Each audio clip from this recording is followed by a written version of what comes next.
Iglesia, quiero saludarte en el amor de Jesucristo y que la paz del Señor, que sobrepasa todo entendimiento, se apodere de tu vida y de tu corazón. En esta próxima semana, comenzando el lunes mañana 18, comienza lo que se llama la Asamblea General de las Naciones Unidas. No sé si usted entiende el tópico en el cual se reúnen los mandatarios mundiales para discutir las problemáticas que existen a nivel mundial. Todos los años, las Naciones Unidas, aquí en la Primera Avenida y entre la 42 hasta la 48, que es el radio o la manzana que cubre geográficamente ese lugar, se reúnen los mandatarios a nivel internacional.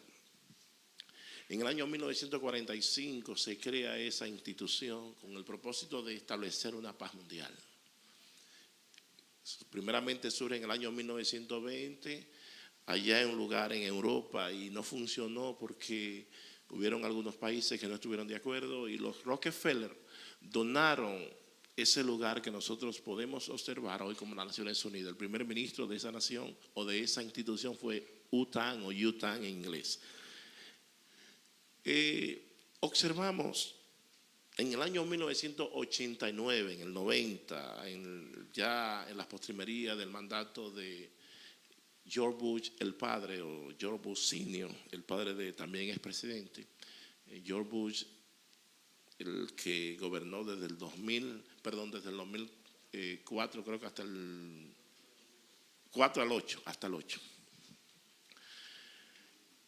Cuando las Naciones Unidas, juntamente con la OTAN, se concertó, se unió para invadir a lo que se llama, o los Estados Unidos debe decir, a Irak, por la problemática que existía ahí, porque por muchos años ese problema estaba asediando esta nación, porque ellos formaron un monstruo en el Medio Oriente, y ese monstruo ellos querían destruirlo, no podían, no tenían cómo destruirlo. Y fue a Saddam Hussein. Cuando Saddam Hussein se levantó a pelear en contra del ayatollah, que le dio un golpe de estado al Mohammad Reza Pahlavi, un exministro de Irán, y luego se levanta el ayatollah Ruhollah Khomeini, y se levanta Saddam Hussein para hacerle la contra al ayatollah, porque los Estados Unidos lo alimentaban a él, y luego se convirtió en un monstruo para tratar de destruir a ese monstruo. Los Estados Unidos tuvieron que hacer muchas cosas y lo destruyeron. Creo que en el 2000 y algo mataron a Saddam Hussein, creo que el 2002. ¿Qué quiero decirle con esto, mis hermanos? Es importante que usted como iglesia se concentre en lo que usted está. Y siempre me gusta darle ciertos pincelazos a los puntos proféticos y a lo que está sucediendo a nivel mundial, para que usted entienda que estamos viviendo en los últimos tiempos. Los tópicos que se tratan en las Naciones Unidas es la hambruna que hay a nivel mundial, los fenómenos climatológicos, los problemas políticos, los problemas económicos, los problemas sociales, los problemas familiares, los problemas de cómo controlar la natalidad, el parenthood. Todas esas cosas se conversa ahí en lo que se llama las Naciones Unidas. Significa que cuando ellos se sienten impotentes y se extenúan, en otras palabras, se les quitan la fuerza a los mandatarios al no poder resolver los problemas mundiales, los que dicen al unísono, sea de Dios o sea del diablo, necesitamos un hombre que resuelva los problemas mundiales. Sea de Dios o sea del diablo. ¿Qué dice la palabra a nivel profético? Estamos observando cómo el engranaje profético se está cumpliendo al pie de la letra. ¿Qué dice la palabra? ¿Qué se va a levantar en estos últimos tiempos? ¿Quién va a resolver los problemas a nivel mundial? El famoso, le dice la palabra, le tiene como 4 o 5 nombres, y quizás hasta más. El hijo del pecado, inicuo, cuyo advenimiento es por obra de Satanás. Algunos escatólogos dicen que se cree que el mismo Satanás va a procrear al anticristo, pero yo soy de los que sostengo que será quizá un satanista, que así como en los tiempos pasados, esas sacerdotisas, esos sacerdotes diabólicos que servían a esos dioses, tomaban y procreaban para rendirle culto y pleitesía y sacrificar a esos niños a esos dioses. Y creo que será un satanista. Y yo creo personalmente, no le estoy predicando, pero esa es posición mía, que ya ese individuo está en la tierra.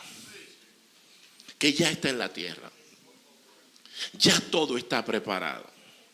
Si usted quiere saber si todo está preparado, ponga su nombre en el internet y usted va a saber que su nombre sale completo y sale muchísimas cosas. Usted dice, ¿cómo? ¿Y eso cómo sale de mí? Dícele a mi hija que más si tiene redes sociales. Si yo pongo mi nombre en una ocasión, oigan esto, cómo que está esto a nivel mundial. Puse mi nombre en las redes sociales, es decir, en el internet, y apareció mi nombre, una predicación por allá, por un monte, por el Papayo de Nagua. Digo, pero ve acá. Y ahí apareció mi nombre, yo tirando paquetico en un velorio. Es decir, hermano, que la cosa está más seria que lo que nosotros creemos. Vamos a proseguir hablando. Que es importante, estamos dando los últimos pincelazos para nosotros tener la capacidad, tener lo que se llama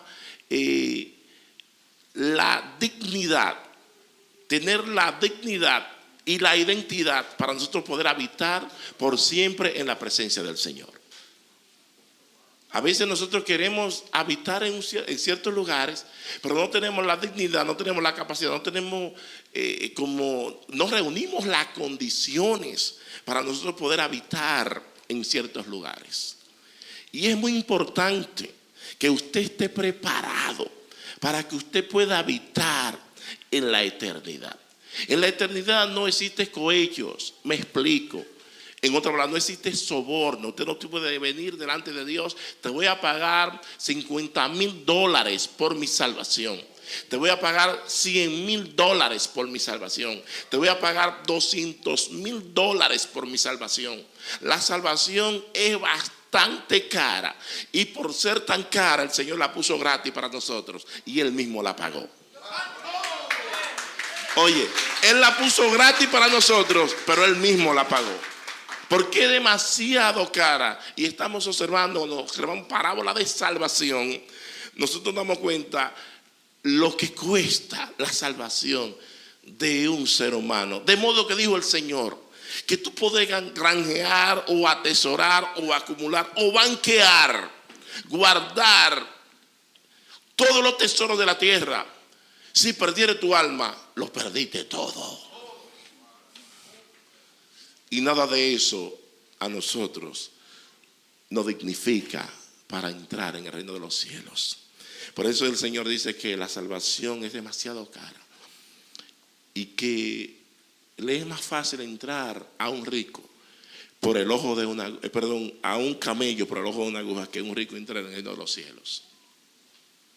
Dirá, pero ven acá, un camello, entrar por una aguja, donde una aguja uno muchas veces tiene que buscar. Yo recuerdo cuando yo era muchacho que la tía mía me decía, mi hijo, ensáltame esa aguja. Y ahora yo le digo a mi hija, ensáltame esa aguja.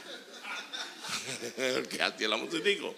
Pero ¿qué tipo de aguja está diciendo el Señor? Los tiempos pasados había una puerta, lo que aquí le llaman un gate, que era un portón para usted poder entrar. Las ciudades estaban atrincheradas, estaban cubiertas, estaban protegidas por muchas protección y paredes. Y había una puerta que apenas entraba un camello forzosamente y se le llamaba aguja. Y ese es el término que Jesús utiliza. ¿Entendemos? Pensamiento para hoy. Un aplauso al Señor por eso. A ver si hay un poquito de algo. Ok, a nosotros vamos a ver lo que el Señor nos tiene en este día, porque es algo muy bonito, las cosas que el Señor nos habla. Y como yo quiero irme para el cielo, yo no quiero tener una corona de soberbia, porque la corona de soberbia a mí me desacredita o me descredita y no me da la capacidad para yo poder entrar en el cielo. La corona de soberbia la tienen los soberbios. Y dice la palabra que Dios resiste a los soberbios y da gracia a los humildes. Nos quedamos el domingo pasado acerca de ciertas coronas, la corona de soberbia, hay otra corona, de la juventud. Pero hay un punto que yo quiero seguir hablando. En el libro de Oseas, Dios estaba un poco molesto con un una persona y con una nación. Hay que distinguir cuando Dios habla con la nación y cuando Dios habla con la persona. En Oseas 12, desde el verso 1 hasta el verso 9, quiero leer. Oseas 12, desde el verso 1 hasta el verso 9, a ver qué nos dice la palabra. Y voy a leer la palabra en el nombre del potentísimo Padre, Hijo y Espíritu Santo. Nada más un solo grupo que está en la iglesia, ese grupo de jóvenes, después todo el mundo está. ¿Y dónde que estamos? En el nombre del Padre, del Hijo y del Espíritu Santo. En el nombre del Padre, del Hijo y del Espíritu Santo. Se desayunaron muy bien, parece que comieron la comida al mismo tiempo también, porque se tiraron durísimo. Efraín se apacienta de viento y sigue al solano. Mentira y destrucción aumenta continuamente, porque hicieron pacto con los asirios y el aceite se lleva a Egipto. El aceite se lleva a Egipto, se hizo pacto con los asirios. Vamos a alegorizar un poquito. Cuando usted toma el aceite en este caso habla del alimento, de la comida, que se desvía a donde no tiene que ir. Nosotros observamos que el viernes pasado el expositor hablaba y decía algunos puntos de lo que es cuando un hombre que estaba en su labor, que estaba en sus quehaceres, en su uso cotidiano de lo que debe de hacer diariamente para mantenerse. ¿Cómo se llamaba ese que fue llamado para pelear en contra de los madianitas? Se le llamó Gedeón. Gedeón estaba trabajando cuando fue llamado o apartado por Dios para una labor específica. Cuando Gedeón fue llamado, Gedeón tenía que levantarse a pelear en contra de su propia familia. Los madianitas eran hijos o descendientes de Abraham. Abraham, cuando murió Sara, se llegó a una mujer llamada Setura y dio a luz un hijo llamado Madián. Y de ahí vienen los madianitas.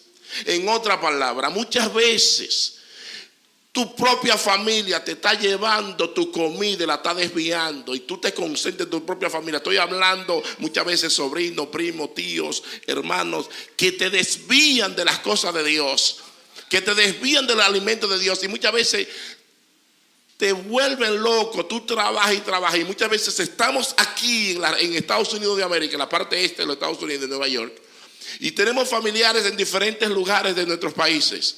Y aquello, mientras usted se está matando, cogiendo frío, cogiendo calor, levantando, matando sueños, aquel está por allá como uno pachá, viviendo de historia y de cuento, y doblando esquina y enderezando calle, y media hora aquí y media hora allí, y mándame aquí y mándame allí, y a ti llevándote aquí no te trajo. Porque dicen que quien te trajo, quien trajo al mundo fue Dios, no el diablo. Entonces, quien no te trajo hoy. Pleito tiene Jehová con Judá para castigar a Jacob conforme a sus caminos. Le pagará conforme a sus obras. ¿Por qué dice el Señor? Tiene pleito Jacob con Judá. Perdón, Jehová con Judá. Judá es aquel que alaba la gloria de Dios. Cuando Lea tuvo sus primeros 3 hijos, tuvo Rubén, número 1, número 2 fue Leví y número 3 fue Simeón. Los 3 primeros, Lea era queja, más queja, más queja, más queja, y quejedumbrez más quejedumbrez. ¿Por qué? Porque Lea había sido despreciada por su esposo, porque conocemos la historia de que Jacob a quien le gustaba era Raquel.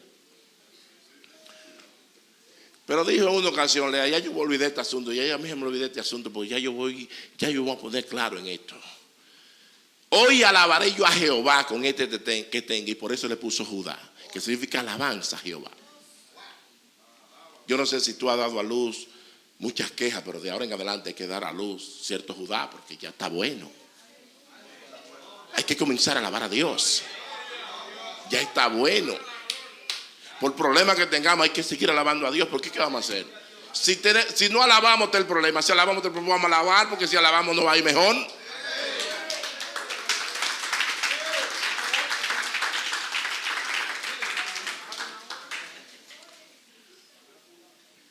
Él tiene pleito con Jacob.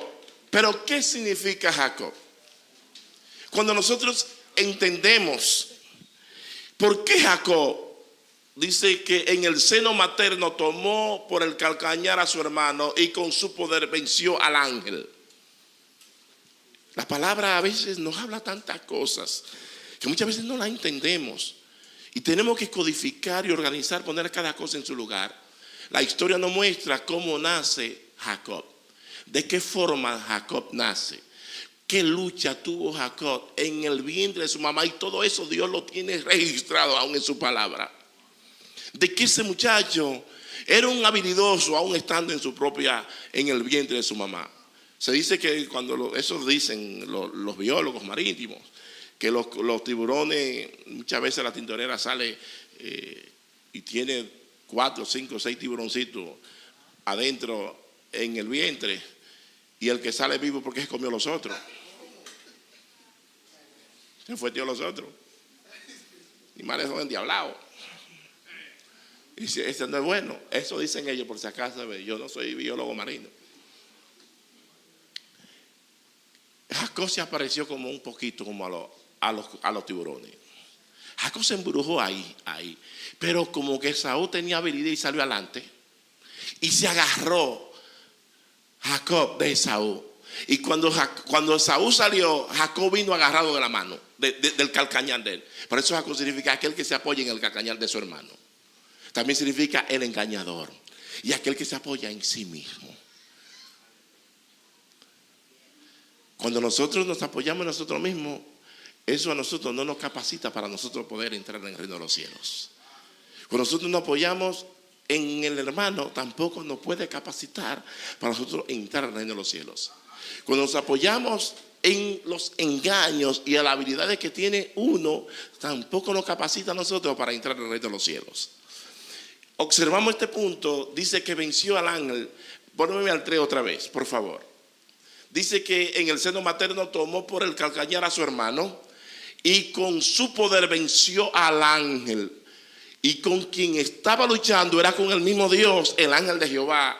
He enseñado que el ángel de Jehová era el mismo Cristo, lo que se hacía una teofanía, una aparición divina en la tierra en forma de hombre, pero era el mismo Cristo, no haciendo la labor de Cristo, sino haciendo la labor como el ángel de Jehová para arreglar algunas cosas hasta que él llegara.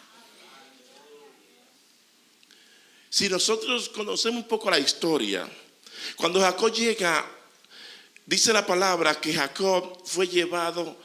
Hay un pequeño problema, y no pequeño, está con su mamá, porque Jacob era el mimado de su mamá y Esaú era el mimado de su papá. A la hora de la habilidad, siempre las madres, tú sabes, con el que está de acuerdo, preparan los asunticos, y el papá que está en sus quehaceres de afuera siempre está en el medio. Y muchas veces uno hasta lo relajan todo. Porque la madre conoce los movimientos. ¿Qué sucede? Que cuando Jacob engañó a Esaú, porque Jacob siempre vivió de eso. Jacob de eso era que vivía, a base de engaño. Era un habilidoso, tenía suspicacia de toda clase. Era un hombre con mucha habilidad y con mucha malicia. Pero era un hombre de malicia, pero en el fondo no era tan malo. Porque él le temía a Dios. Cuando llega a la casa de sus abuelos, se llamó Betuel, el padre de Raquel, o de Rebeca, perdón, y el padre del hermano de Rebeca se llamaba Labán. Cuando llega de esas cosas que pasan en la vida, llegó Jacob, pero primeramente antes de llegar, llega y pasa por un lugar llamado Luz, que significa ruina.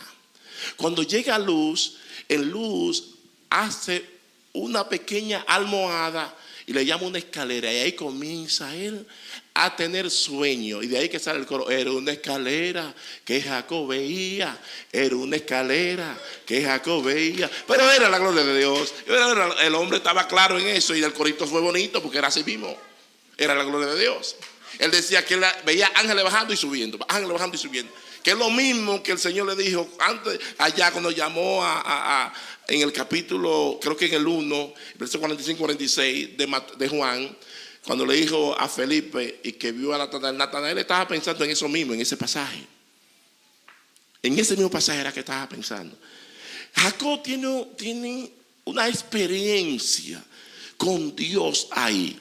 Y al tener la experiencia, él se llena de temor. Dice, verdaderamente, es que cuando está Dios, muchas veces hay un temor de uno. Y cuando la reacción nuestra, nosotros los cristianos, los seres humanos, debo decir, cuando hay cualquier aparición de algo sobrenatural o de un ángel que no está en nuestra dimensión, muchas veces nos podemos llenar hasta de miedo, de temor. Porque es la reacción que puede existir en nosotros. Y si es de demonio, ni hablar. Ni hablar. Después que tú te habitúes, entonces que ya estás claro, bueno, esto es de Dios, esto es excelente, aquí estamos tranquilos. Pero cuando es de demonio, la cosa no está clara. Jacob tiene su conversación, tiene su experiencia, debo decir, y hace una promesa. Y ahí viene el Señor, le dice, las promesas que le dio a Abraham, se las recuerda, las que le dio a Isaac, que se la iba recordando. Y ahí le hace énfasis de que iba a levantar una gran nación por medio de él, y que él iba a tener prole, y que no iba a contar con sus dedos ni con sus ojos la descendencia de él. Cuando él comienza a hablarle eso, comienza Jacob a decir, si tú me bendices en este viaje, en este proyecto que yo tengo, yo te voy a dar la primicia de todo lo que tú me des. Te voy a sacar un 10%. Recuerde que el diezmo, por si acaso no estoy hablando de eso, pero el diezmo viene desde antes de la ley, porque cuando Abraham diezmó, Abraham en ese entonces no existía ley. Ni cuando Jacob prometió no existía ley. Es decir, después de la ley que viene el diezmo. En otras palabras, aquellos que omiten el diezmo porque estamos en el Nuevo Testamento, pero el Nuevo Testamento no está en la ley, pero tampoco antes de la ley tampoco el diezmo estaba. Es decir, que el asunto hay que cogerlo, por eso hay que cogerlo suave. No, imagínate que hablan de dinero, ¿quién va a decir amén? Si en ese problemita que estamos todos. En ese problemita que estamos todos. Criaturas, eso es lo que nosotros necesitamos, dinero. Pero dejémoslo ahí, porque lo que se necesita es Dios que nos lo puede resolver. Sigue Jacob con su travesura, con su travesura, no, con su viaje. Sigue con su viaje. Cuando Jacob llega a la casa de sus abuelos, que llega donde Betuel y tiene la conversación con Labán, Labán que necesitaba empleado, Labán era más león todavía que Jacob. Y eso eran dos filos contra filos, eso eran dos leones. Cuando Jacob comienza a trabajar, el domingo pasado hablamos que él se había ganado el pastorado por interés. Y hay pastores que buscan el pastorado por interés. Y Jacob comenzó así, por interés. Se ganó, 7 años trabajó. Y le dieron una mujer. Cuando reunieron a todo el mundo, que Jacob le dan la mujer, dice, él cree que va a comer filete de una rubita, de ojo galano. Cuando bien el filete no era el que él pensaba. Otra vez 7 años más, y la tenía a las dos. Tenía a Lea y también tenía a Raquel. En ese intervalo, Dios bendice de modo tal a Labán, que Labán dice, oye, pero esto está como nunca.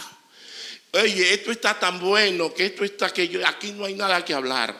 Y dice, ya Jacob está cansado, dice, yo me voy. A mí hay que pagarme, porque a ti te ha ido demasiado bien mientras yo he estado aquí. A mí hay que pagarme un precio. Y vamos a ponernos claro. Pero Jacob, aunque era un hombre habilidoso, dependía de Dios. Hacen un trato. Y mientras están haciendo ese trato, le dice Jacob, ok, dame las ovejas y todos los animales que tengan mancha y que estén salpicados.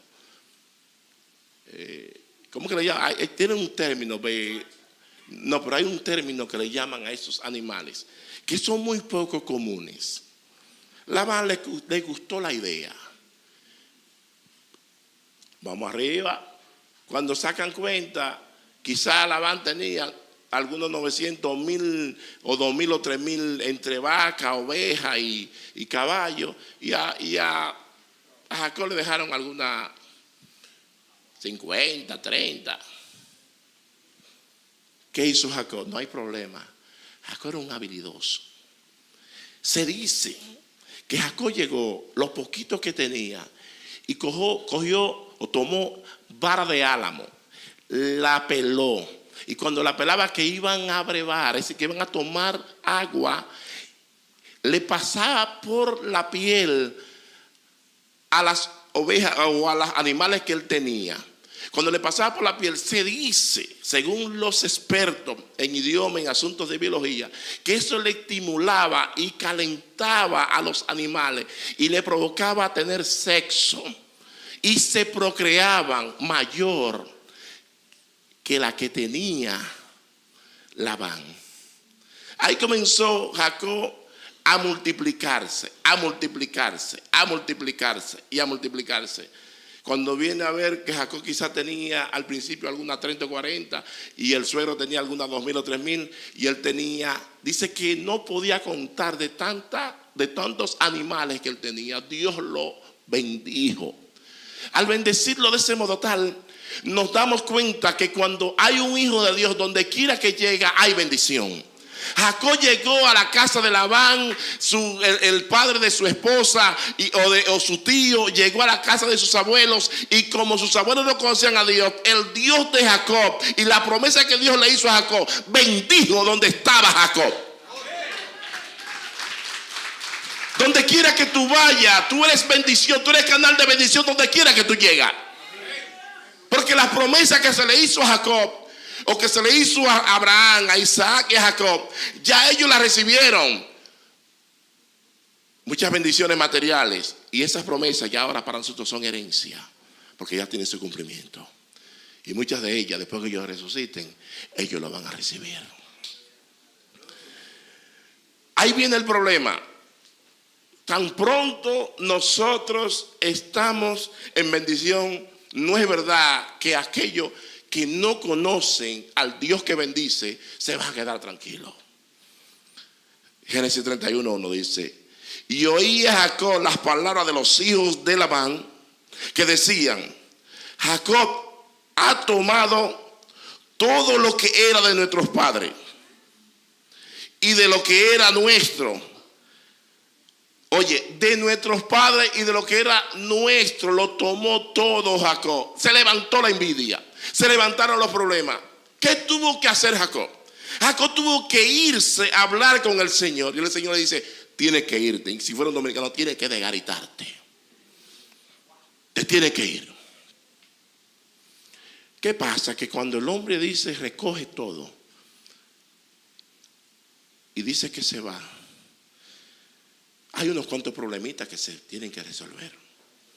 Raquel, en vez de llegar y concentrarse con Jacob, llegó y buscó un ídolo y se lo llevó. Y eso le puso precio a ella, a la propia cabeza de ella. Pero no voy a hablar de eso, sino voy a seguir hablando de lo que necesito hablar. En el capítulo 32, cuando Jacob ya va de camino, oye un rumor, oye ciertos aguaceros de que Esaú viene caminando a encontrarse con él. Y él sabe lo que le hizo a Esaú. Y él sabe que está lleno de problemas y que tiene un historial que no es muy bueno, que es negro. Pero ya Jacob no es solo. Jacob tiene un sinnúmero de niños. Entre ellos ya habían adultos. Y algunos estaban muy pequeños. Inclusive en ese trayecto es que le nace uno. El último, el Benjamín. Cuando tiene que verse con Esaú, dice la palabra que Jacob tiene un miedo, que lo que quería era ir al inodoro. Estaba bien asustado. Dice: mira, si Esaú me sale a la derecha, usted enfréntelo para que puedan salvarse lo de la izquierda. Si sale por la izquierda, enfréntelo a la izquierda y se va lo de la derecha. Él dice: esto es un pleito seguro que está perdido. Pero Jacob, como siempre, se paró y dijo: ahora voy a buscar a Jehová otra vez. Se fue otra vez a Betel.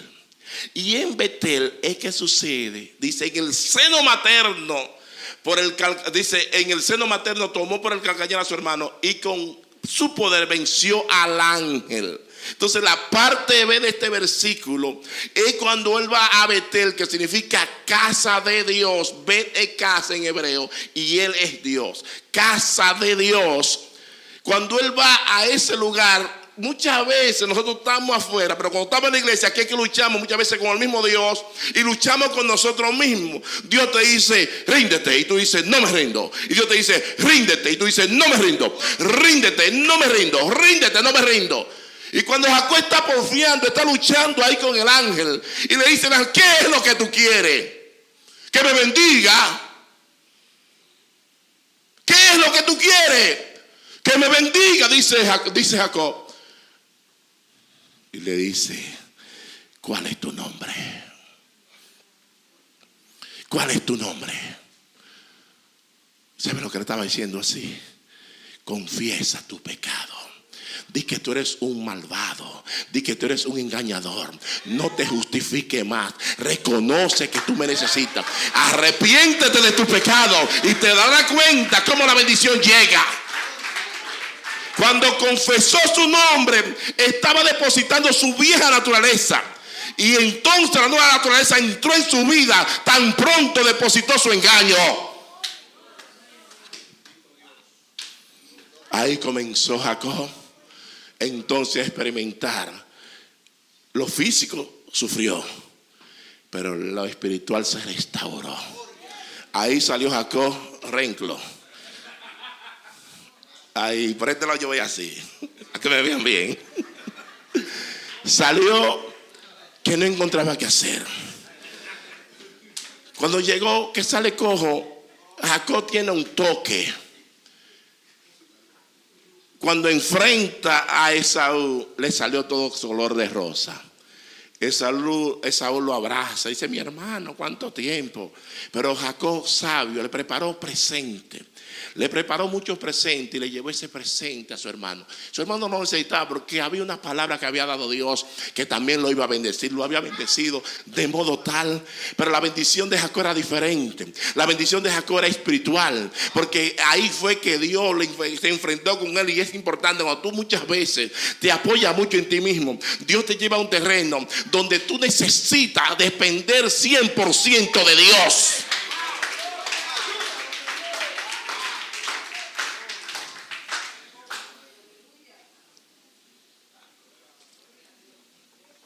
Hay que beber su agüita, sí. Pero hay que beberla llevándola a la mano, no con el hocico de rodillas, porque Javier después no fusila. ¿Qué sucede cuando tiene el primer enfrentamiento? Se va.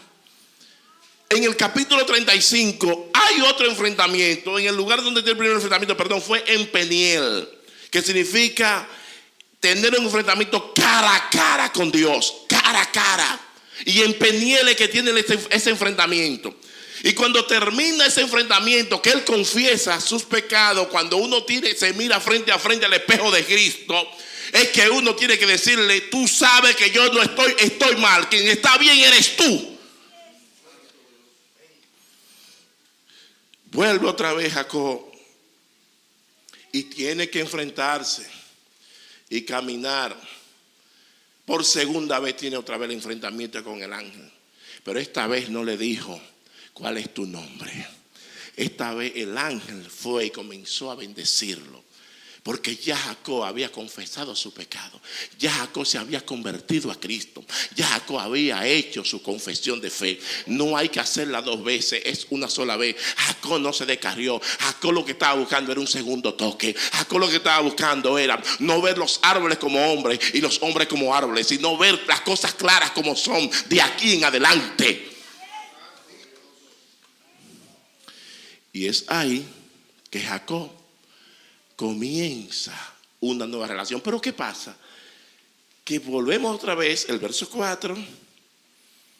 Venció al ángel y prevaleció. Lloró y le rogó en Betel. Él le halló y allí habló con nosotros. Ya cambia no de una relación personal, sino una relación pluralista con una nación. Ya observamos que personalmente Jacob resolvió su problema. Ahora, ¿qué pasa con la familia? Muchas veces abrimos puertas para nuestra familia, y nuestra familia, cuando le abrimos puertas al diablo, él destruye nuestra familia. Nosotros nos ponemos de acuerdo con el Señor resuelve los problemas de nosotros, pero ¿qué es el de nuestra familia?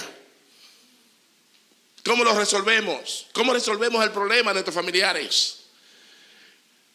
Luego dice el verso 5, mas Jehová es Dios de los ejércitos, Jehová es su nombre. Verso 6, tú pues vuélvete a tu Dios, guarda misericordia y juicio, en tu Dios confía siempre. No dejes de confiar en Dios, no confíe un solo día ni 2 días, sino siempre. Mercader que tiene en su mano peso falso, amador de opresión. El pueblo de Israel comenzó a practicar toda la puerta que le abrió su padre, Jacob, que él es el padre de la nación de Israel. Por eso se le pone el nombre de Israel, aquel que se junta al lado de Dios. Sarael es la expresión en el hebreo, juntarse, él es Dios, juntarse al lado de Dios. A nosotros darnos cuenta que Dios ahí sigue más adelante, dice, Efraín dijo, ciertamente enriquecido, he hallado riquezas para mí, nadie hallará iniquidad en mí, ni pecado en todos mis trabajos. Oye, nadie hallará iniquidad en mí, ni pecado en todos mis trabajos, he enriquecido, estoy en la papa, estoy bien, no necesito a nadie, soy autosuficiente, no necesito absolutamente a nadie, no quiero ayuda de nadie. Por eso es que Dios está enojado, dice, pero yo soy Jehová tu Dios, desde la tierra de Egipto, aún te haré morar en tiendas como los días de la fiesta. Está esperando un arrepentimiento. Si nosotros observamos rapidito el capítulo, en el verso 10, déjame ver el verso 10 rapidito, para irme al capítulo 14, para que observamos cómo es que nosotros tenemos que entrar delante de Dios. Dice, y he hablado a los profetas y aumenté la profecía, y por medio de los profetas usé parábolas. En otra palabra, aumenté la palabra, la palabra, y también usé parábolas para despertar el espíritu que estaba durmiendo en mi pueblo. Cuando el Señor nos habla en parábola, es porque muchas veces no entendemos directamente. Nuestra arrogancia, nuestra altivez, y no tiene el espíritu apagado, tiene el espíritu dormido. Y muchas veces no solamente estamos dormidos, sino que no entendemos, porque nos enojamos y nos hablan directamente. Desde que nos hablan la verdad tan directo, nos enojamos, y hay que hablarlo en parábola para darle tiempo al que hable la parábola salir corriendo. Pero cuando uno entiende, entonces la pedra que uno le va a mandar ya está lejos. No hay que, y uno mismo tiene que, bueno, se fulanado, pero es verdad, sí, ahora entiendo, pero ya se ha ido. Por eso era que el Señor siempre ganaba los pleitos, porque el Señor, cuando le decía barriga verde a todo el mundo, que la gente entendía un día después, oye, pero no dijo de todo, nosotros no entendimos, y ahora fue que entendemos eso. Entonces, cuando tú estás en medio de enemigos, hay que hablar en parábola, porque si le hablas muy claro te van a arrancar la cabeza. Dice, es que a la iniquidad, viene la divina respuesta, ciertamente vanidad han sido. Es Galaad iniquidad, ciertamente vanidad han sido. Nosotros observamos quién era Galaad. Era donde estaban los benjaminitas, que eran más malos que el mismo malo. Dice, en Gilgal sacrificaron bueyes, y sus altares son como montones de los surcos del campo.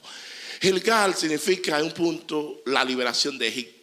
Pero cuando nosotros nos quedamos en Gilgal como creyentes, como cristianos, nos pasa lo que le sucedió a un hombre llamado Saúl.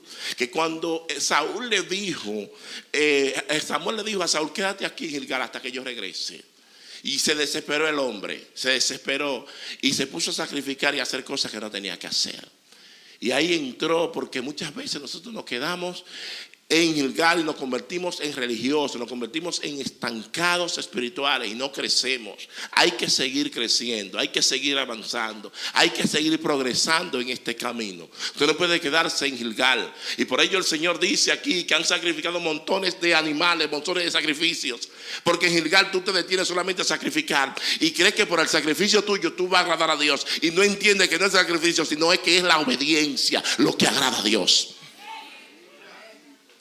Pero Jacob huyó a tierra de Aram. Israel sirvió para adquirir mujer, y por adquirir mujer fue pastor. Y ya lo explicamos eso, que por él adquirir mujer él fue pastor.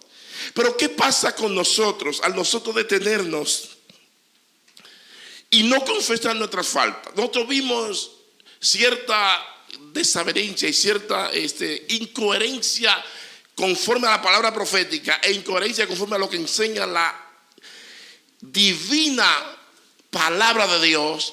Cuando usted como ministro se levanta a maldecir, sea un huracán, sea una persona, el Señor nos enseña que nosotros no tenemos la autoridad de hacer esas cosas. Ni a un Jesús cuando le maldecían contestaba con maldición, él hecho hombre, Dios hecho hombre. Ni el arcángel Miguel cuando contendía o peleaba por el cuerpo de Moisés maldijo a nadie. Ni nos manda ninguno de nosotros que maldijamos a nadie. En otras palabras, si usted oye ese tipo de oración, estamos muy lejos de lo que es la realidad de lo que el Señor enseña. Dice el capítulo 14 y el verso 1, observe lo que dice ahí, 14:1. Efraín ha provocado a Dios con amargura. Por tanto, hará recaer sobre él la sangre que ha derramado, y su Señor le pagará su oprobio. Pero vea que el 14:14, ¿dónde que estamos? Yo ahora estoy más confundido que un ciego. Yo estoy claro, pero cuando dice, pero vea acá, pero ya yo iba a tratar de buscarle algo ahí, mientras por ejemplo, no lo cita mal.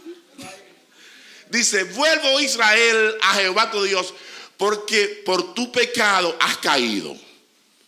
Muchas veces nosotros recibimos azote, y no recibimos azote porque nosotros caminamos bien. Usted quiere saber si usted camina bien, mírese en el espejo de Dios, sabe si usted camina bien. Y dejémonos, aunque sea 2 o 3 horas solo, para que usted vea todos esos pensamientos desgraciados y malévolos que atacan la mente de uno. Llevad con vosotros palabra de súplica. ¿Cómo es? Vuelvo y repito. Llevad con vosotros palabra de súplica y volved a Jehová, decirle, quita toda iniquidad y acepta el bien. Te ofreceremos la ofrenda de nuestros labios. Pero primero yo no puedo venir y que mira, recibe, te doy un soplamoco que te voy a noquear. Pero ahora mismo andan unos leones por ahí que a Dios le dan orden y todo. Y tú ves que Dios se ve chiquitico como una hormiga, y ellos parecen gigantes, parecen a Goliat. Pero el Señor me enseña otra cosa en su inerrante palabra. Entonces yo no quiero ponerme una corona de soberbia y creer que soy un grande, y como dijo el Señor a una iglesia, le dijo a la iglesia de Laodicea, que es uno de los puntos proféticos de lo que se está viendo en estos tiempos, que está representando el paralelo de 2 iglesias, la de Filadelfia y la de la Odisea, en estos últimos tiempos. Se sabe tanto acerca de Dios. Oye, se sabe tanto de Dios que se olvida uno de Dios. Se preocupa uno tanto de la obra de Dios que se olvida del dueño de la obra de Dios. ¿Qué problema es este? Y le dice el Señor, ¿tú te crees rica? ¿Te crees millonaria? ¿Te crees que está en la papa? Pero tú eres una pobre desventurada. Además, yo te aconsejo, te doy un consejito para que te vaya bien. ¿Y cuál es el consejito? Dirá el arrogante. Y dice el Señor, que compre oro, pero refinado en horno. Oro muy refinado. Y todo el mundo, todo el que sabe de oro sabe que el oro hay que pasarlo por fuego para purificarlo. Es decir, que el asunto del fuego muchas veces es bueno. Cuando ese pinazo se lo calientan a uno, le pasan ese ladrillo, tú nada más ves que uno dice, ni una iglesia, ni esos cantores mexicanos dicen, ay, y dice tú, me duele. Y es que duele, ¿verdad? Pero en la realidad, cualquiera se hace cantante y de todo, pero uno aguanta esos fuetazos de Dios porque lo bueno viene después. Después de esta corona que nosotros no queremos, voy a terminar ya con esto, con esta corona, y el domingo que viene vamos a tratar otro tema psicótico, problemas los problemas o enciclopedia de problemas familiares, tratar de enseñar muchas cosas que se presentan en la iglesia, a ver cómo uno trata de cerrar esos liqueitos para que no siga lloviendo tanto adentro, porque llueve afuera y escampa uno adentro. Corona de gloria, corona de gozo. esta es una corona que está reservada para aquellos que han dedicado su vida a ganar almas para Cristo. Esa es la corona de gozo. Nos quitamos la corona de arrogancia, nos pusimos la corona de justicia, la corona que Dios nos llama para aquellos que están, la de la vida eterna, la corona de gloria. Hay 7 coronas, hay más coronas, pero hay 7 coronas. Hay una que no es buena. Hay otra que es la de la juventud, que es una corona circunstancial o efímera, una corona que es temporaria. Pero las otras coronas que Dios te presenta son coronas eternas. Y esas son las que hay que procurar. Así que, hermanos míos, amados y deseados, gozo y corona mía, está así firme en el Señor, amados. Filipenses 4, verso 1. Porque tal vez nuestra esperanza o gozo o corona de que me gloríe, ¿no lo sois vosotros delante de nuestro Señor Jesucristo? En su venida, vosotros sois vuestra gloria y gozo.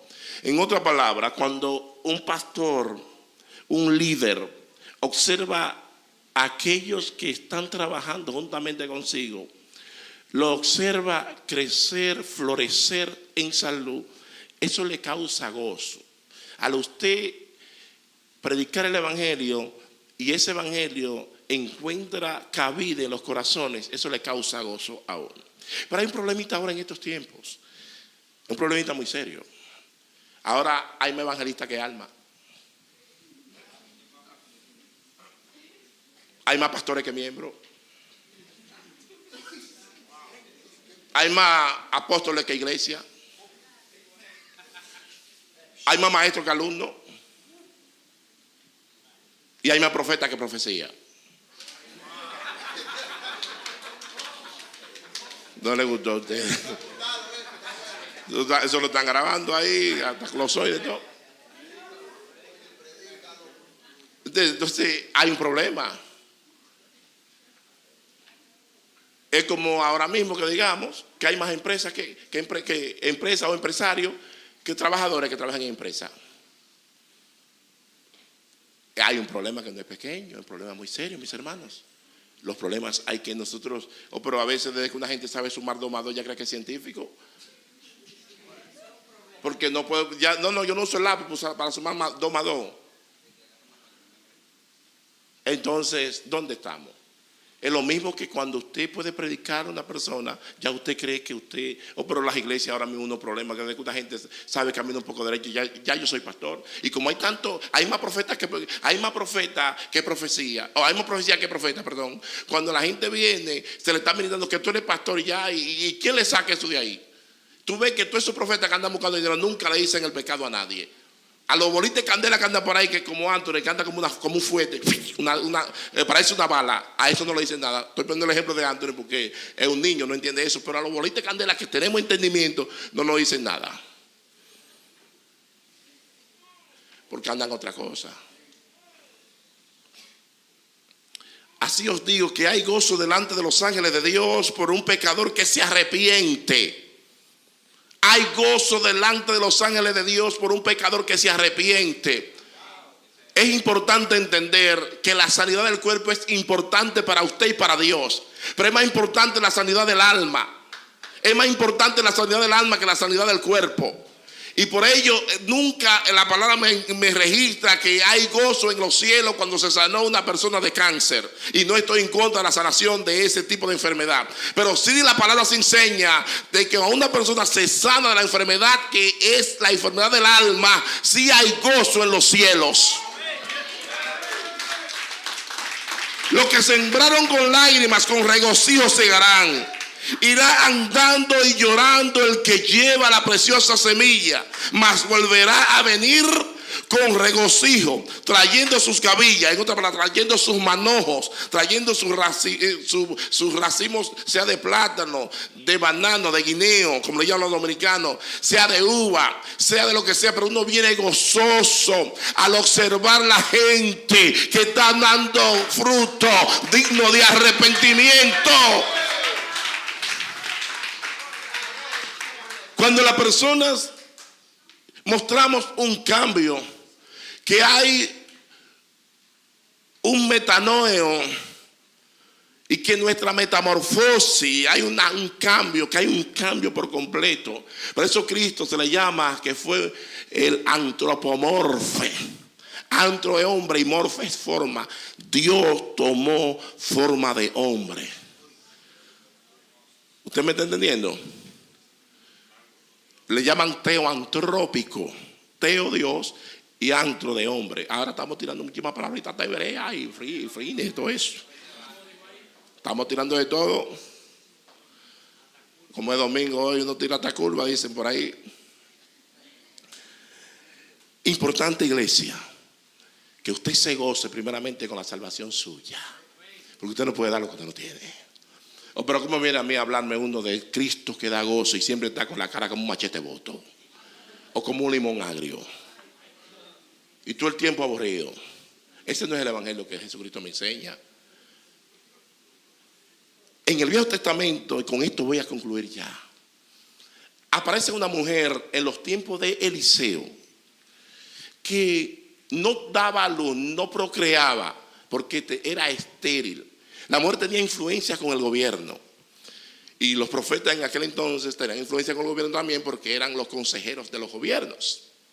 Como Israel tenía un gobierno teocrático, por ello estaban directamente trabajando en eso. Ahora yo no sé si aquí el gobierno es teocrático, para que no me esté gustando el Viejo Testamento aplicándolo fuera del contexto. ¿Qué sucede? Que cuando esta mujer, la tsunamita, llamada la famosa tsunamita, ella tiene este niño. El niño ya era, creo que ya era un adolescente, quizás tenía algunos 12 o 13 años, porque ya ayudaba a los quehaceres del campo a su padre. Cuando estaba ayudando al padre, llega el padre y sale a trabajar. Y la madre envía a su hijo cuando el hijo está trabajando con el padre, le da un dolor de cabeza. Dijo, vuelve donde tu madre, le dice el padre. Allá murió, parece que le dio un derrame cerebral. Se murió el muchacho. La tsunamita está ahí llorando a su muchacho. Cuando está llorando a su muchacho, Eliseo lo mandan a buscar. Cuando Eliseo va caminando, le dice, declárame, porque Dios no me ha descubierto lo que te ha pasado. Lo primero que le dijo la tsunamita fue paz. Con el muchacho tendido muerto, lo que dijo fue paz. No dijo, ¡ay! A llorar, no, fue paz. Y le dijo a Eliseo, yo no te pedí muchacho a ti. Dame muchacho vivo para atrás, porque yo no te pedí muchacho a ti. Es decir, que tú tienes que resolver ese problema. La tsunamita es tipo de la iglesia, la muchacha es tipo de los problemas y Eliseo es tipo de Dios. Repito otra vez, la tsunamita es tipo de la iglesia. El muchacho muerto es tipo de los problemas que nosotros tenemos. Y Eliseo es tipo de Dios. A veces vienen cosas, tú estás caminando en integridad, tú le dices al Señor, mira cómo yo he caminado delante de ti. Yo no te pedí a ti ese problema, resuelve ese problema, mi Dios, porque tú sabes cómo yo he caminado. ¿Qué le pasó a la tsunamita?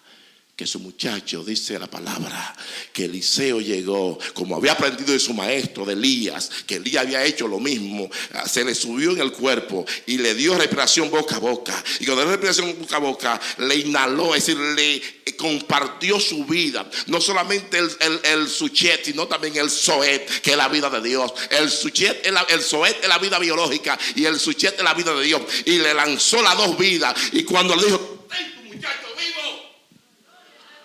Porque el hombre de Dios no solamente lo muestra con las palabras, sino con los hechos. En otra palabra, cuando tú tienes problemas, el gozo de la salvación nunca tú lo puedes perder, aunque los problemas estén ahí, porque hay solución para todos los problemas. Ponte de pie, iglesia.